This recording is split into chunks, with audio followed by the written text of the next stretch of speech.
salah satu yang jadi apa ya?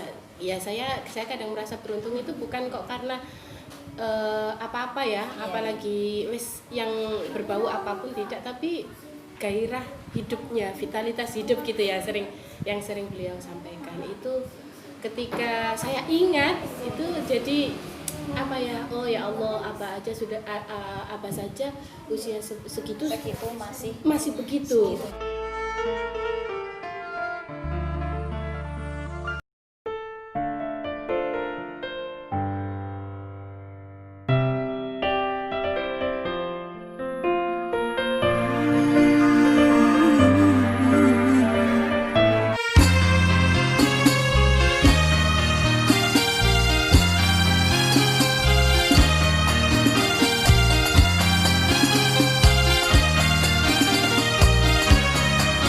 Assalamualaikum Sobat Abi Mantra, jumpa lagi di channel kita Bimbel Abi Mantra. Oke, adik-adik, teman-teman, dan Sobat Abi Mantra semuanya, kita sekarang berada di rumah penulis buku 3M. Di sini ada Miss Lia, bisa dipanggil Miss Lia, Mbak Lia, atau akrabnya Mbak Jess ya, Jessica. Ya, assalamualaikum Mbak Jessica. Waalaikumsalam. Gimana kabarnya? Alhamdulillah baik. Bumi bagaimana? Alhamdulillah. Lama nggak jumpa ya Mbak Jess ya. Ya Allah. Berapa puluh tahun ini belum jumpa? Baru 1 tahun. Baru 1 tahun ya Allah. Dulu kita satu lantai dulu pas di luar Iya, ya. satu lantai tapi beda tingkat ya. Saya lebih muda.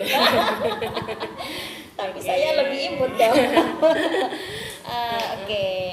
Di sini kalian tahu ini bukunya ya. Di sini ada buku 3M, Mujtahid, Mujadid, dan Mujahid. Gak ada dan-nya ya. Di sini bisa disebut dengan 3M. Nah, kita mau ngobrol nih sama penulisnya, ada Mbak Jessica. Di sini apa ya Mbak Jess ya, jenengan sudah berhasil nulis satu buku tentang sosok yang luar biasa, tentunya Abah tercinta. Halo teman-teman luhur, wajib nonton loh ya. Wajib nonton ini, saya lagi menggandeng penulis 3M ini. Oke. Ya, bisa cerita sedikit dong Mbak Jessica, apa yang melatar belakangi dalam menulis buku 3M itu? Latar belakang nulis bukunya ya, pertama karena pengen, kedua karena memang Abah adalah kaliber ulama yang besar, dan pada waktu itu usia beliau juga sudah sepuh gitu. Saya kan jangan sampai nanti kalau sampai ada apa-apa itu ternyata tidak terrecord dengan baik. Nah, dari sana kemudian sebenarnya ide untuk nulis buku 3M itu kan bukan dari saya, tapi ide untuk nulis buku 3M itu sudah banyak dari mas-mas santriwan terlebih dahulu gitu. Cuman kebetulan pas saya nepai Abah tadi mungkin ada keinginan juga, jadi gayung bersama seperti itu. Baru terrealisasi. Iya. Tahun berapa itu Mbak ya? Itu kira-kira tahun 2011 atau 2012 mungkin. 2011 kayaknya. Iya, Saya dulu 2011. masih single loh. 2012 itu saya pas nikah. Gitu nggih. Ya. Bisa diceritakan awal mula mungkin menulisnya dengan proses menulisnya itu? Proses menulisnya yang jelas kita kolek datanya bisa dari interview, bisa dari draft, dari baca buku, dari baca sumber, kemudian kita bikin draftnya. Setelah bikin draftnya kita kembangkan menjadi naskah. Seperti itu. Tentunya dalam proses menulis itu kan ada proses panjang ya, enggak sebentar. Kalau bisa dikatakan kendala itu pasti ada ya, pasti ada. Otomatis. Ya. Mungkin bisa diceritakan sedikit Mbak Jess, kendala yang paling gimana gitu, yang paling berkesan. Saya pernah karena waktu dulu posisinya usia segitu saya masih kecil, saya berapa masih ya? Saya berapa itu? nanti terdeteksi ya dikalkulasi. Oh no. Oh, gitu. Jadi kadang itu masih keinginan tuh masih membara gitu. Pokoknya syukur budal gitu ya. Syukur budal. Ternyata waktu itu saya pernah di pesantren Langitan. Di pesantren Langitan saya nggak bawa buku apa-apa. Nggak bawa. Itu nyari sumber ya? Iya, nyari sumber. Saya nggak bawa apa-apa sama sekali. Ternyata di sana itu yang saya masuki itu pesantren putra. Oh gitu. Jadi kita langsung dikembalikan. Oh gitu. Nah, itu posisinya pas hujan, pas lampu mati. Nggih. Terus yang kedua pas pulangnya itu kita akhirnya ke hujan lampu mati kita kejebak di mana kita kejebak di hujan di pom bensin, jadi kita tidurnya di pom bensin. Sampai tidur sana? Iya, tidurnya di pom bensin. Kalau boleh tahu saya itu sendiri atau ada teman? Berame-rame, kalau sendiri saya nggak berani. Soalnya saya nggak berani naik sepeda jauh-jauh. Kalau boleh tahu sama siapa saja? Nah ini mungkin lihat lagi nonton ini. Sama siapa ya? Sama Muhib. Halo Muhib. Wah, iya.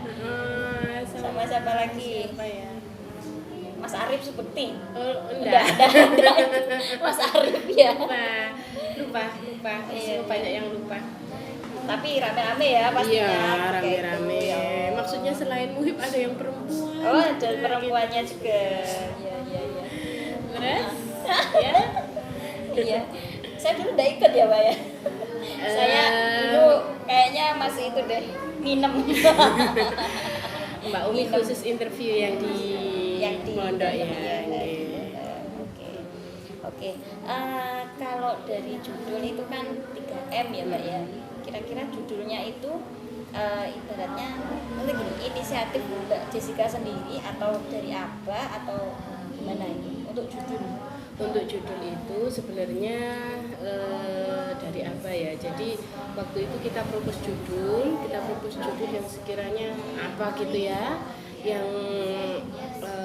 ya istilahnya menggambarkan ulama yang karismatik lah. Cuman waktu itu apa lebih ke kasih judul ini aja, Mujtahid, Mujaddid dan Mujahid, seperti itu. Nah, karena judul bukunya itu dari situ kemudian saya nangkep begini, oh ternyata mungkin memang gambaran kehidupan yang ideal menurut apa adalah yang seperti itu. Jadi hidup itu harus yang ada mujtahidnya, mujaddidnya dan mujahidnya. Jadi ya usahanya keras, inovasinya bagus dan selalu menjadi pembaharu. Inovasi. Itu sangat ada dan melekat sekali di diri Abah ya. Nah itu dia. Ya itu dari situ saya lihat apa ya, ada visualisasi, ada perwujudan dari ini tadi 3M itu tadi. Oh ternyata mungkin setiap langkah beliau itu ada yang prinsipil ya itu gitu. Nah, apa kan sosok yang sangat inspiratif ya. Kalau dibaca di dalam bukunya ini, entah halaman berapa, saya juga hafal, tapi kayaknya pernah ada kutipan gini. Kalau nggak salah gini ya intinya, jangan takut mati karena belum makan, tapi takutlah mati ketika kamu belum berjuang. Nah, That's itu correct. kok sangat mengena sekali ya. Jadi kita itu nggak boleh, kita nggak boleh takut mati karena nggak makan. Tapi kita itu takut matinya harus karena berjuang. Karena belum berjuang. Satu contoh apa itu waktu di mana dari perjalanan Babat ke Malang, aku itu selalu baca buku dalam kondisi tidak makan atau waktu itu belum makan. Seperti itu, dan itu beliau itu betah dan bukan itu yang dicari ternyata sampai endingnya. Gitu loh. Tapi selalu perjuangan dan beliau saya kira very perfect dalam segala hal. Misal kayak perfectnya itu seperti ini. Misal di Bunga Tanjung Aja, di Bunga Tanjung Aja itu kan tone-nya itu lagu itu mesti dikritisi. Betul sekali. Terus halakoh kan ya, kita kan halakoh ya, itu jadi kritisi betul kan? Nah, halakoh kita dikritisi betul. Terus nanti ada apa lagi? Kayak paper kritisi betul. dan sebagainya, apalagi masalah keilmuan. Nah, satu lagi tadi mungkin ketika saya interview, kendalanya ya, saya interview dengan apa itu yang susah adalah pada waktu itu posisi saya masih kecil. Saya masih kecil dengan kapasitas keilmuan yang sangat terbatas. Kemudian ternyata saya harus menghadapi seorang profesor yang secara kualitas dan kuantitas filsafat, balaghah, mantek dan sebagainya. Itu jadi saya harus nulis sambil belajar. Karena di situ saya blank, saya cuma ingat bagaimana apa itu ngucapin, kemudian apa dahulunya gimana, kemudian saya tangkap, kemudian saya cari. Jadi saya belajar secara deduksi induksi ya. Jadi dari itu dulu saya belajar banyak, seperti itu. Itu kendala yang seru. Gitu. Tapi senang banget ya akhirnya bisa jadi buku loh. Ayo bisa jadi sebuah buku. Senang sekali. Ini kiai tercinta ini ya. Kiai kita tercinta. Mungkin selain pesan Abah di situ yang salah satu konten yang ada di buku ini yang paling berkesan menurut Mbak Jessica apa? Tentang apanya? Yang bagian buku yang mana? Mungkin beberapa atau bagaimana? Kalau saya pribadi yang paling berkesan adalah yang pertama tentu di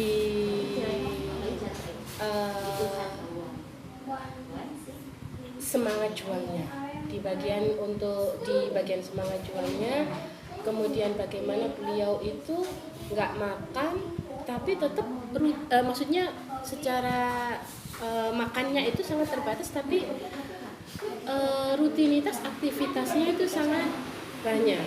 Berarti itu kan kemudian materi itu sama sekali tidak menjadi orientasi seperti itu. Iya.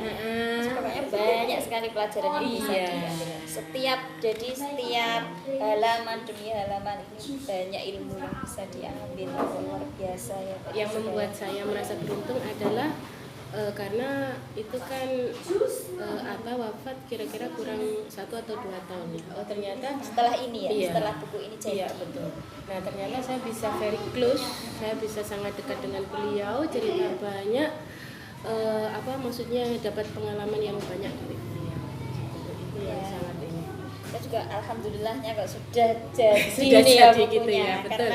Karena ini bisa jadi saksi sejarah ya begitulah. Oke. Apalagi Mbak Des ya? Mungkin untuk teman-teman saya sih khususnya yang dari pesantren Luhur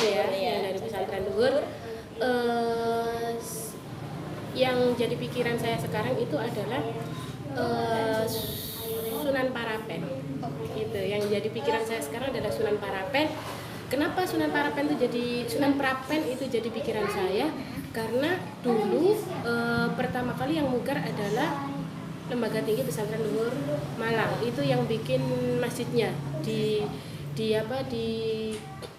tempatnya makamnya Sunan Parapen itu. Nah, itu sampai sekarang itu kan jarang dijangkau dan sebagainya. Dan itu mungkin setelah saya coba cek itu datanya, itu data tentang Sunan Prapen itu minim.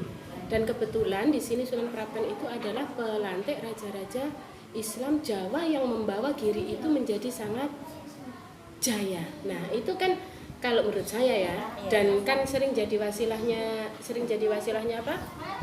Wasilahnya tawasulnya apa? Sunan Prapen, Tegal Gubuk Cirebon and so forth. Itu yang kemudian menjadikan saya itu Sunan Prapen tuh kemudian sangat melekat seperti itu. Mungkin nanti dari teman-teman ada yang semangat mau bikin bukunya, saya akan sangat suka. Atau jangan-jangan ini untuk selanjutnya, pokoknya selanjutnya adalah buku tentang Sunan Prapen ya. Doanya saja. Iya, amin. Nemawan ya, luar biasa sekali Mbak Jessica.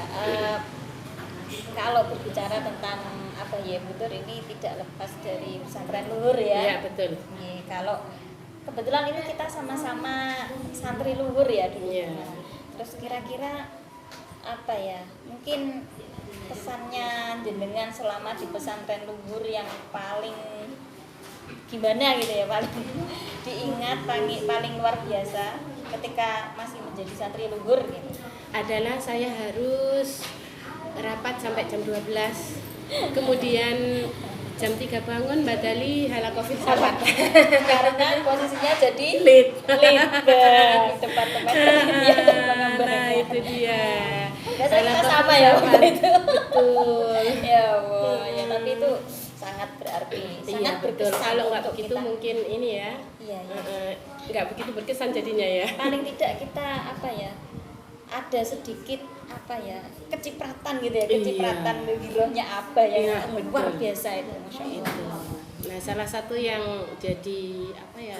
Ya saya kadang merasa beruntung itu bukan kok karena apa-apa ya, Iya. apalagi wis yang berbau apapun tidak, tapi gairah hidupnya, vitalitas hidup gitu ya, yang sering beliau sampaikan itu ketika saya ingat itu jadi apa ya, oh ya Allah, apa aja sudah apa saja usia segitu Segitu masih begitu. segitunya. Terus saya usia Ya, begini segitu. cuman begini gitu. Nah itu kan kayak kayak ditampar gitu Iya, ya. betul. Waduh, ya. Betul Ya Allah, sekali. iya.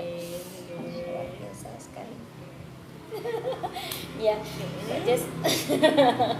Ini Oke. maaf ya mengganggu waktunya. Mboten napa-napa, matur suwun rawuh. Mungkin ada sebelum saya tutup ini mungkin ada pesan-pesan, mungkin ada adik-adik santri luhur yang nonton ya. Gini, mungkin mau lihat pesan-pesan dari Mbak Jessica. Apa ya, kalau saya melihat Abah itu adalah sosok yang komplit ya, komplit spiritual, secara spiritual, intelektual, perjuangan dan sebagainya itu balance, itu seimbang dan kalau misalnya kita bisa maksimal di satu lini, misalnya di literasi ya, kalau misalnya nggak bisa seperti beliau di semua bidang sekaligus, paling tidak kita ambil peran di salah satu bidang, entah itu di pendidikannya, entah itu di lini perjuangannya dan sebagainya, seperti itu. Saya jadi ingat dulu ya, waktu masih awal-awal jadi santri luhur, ingat banget saya tuh kaget ya ketika halaqah Abah itu dengan apa ya, dengan lugas, dengan panjang lebar itu bisa menjelaskan materi kimia, Mbak Jessica. Ya, Secara saya kan betul jurusan sekali. kimia ya, kadang saya sendiri tuh aku gatok materi di itu loh, Abah kok bisa tahu gitu loh. Saya sendiri ini luar biasa ini, saya gitu sampai gedek-gedek sampai sekali. kimia itu loh paham. Ya Allah, itu berarti apa ya, bukunya itu wis piro wae sing dibaca kan gitu ya.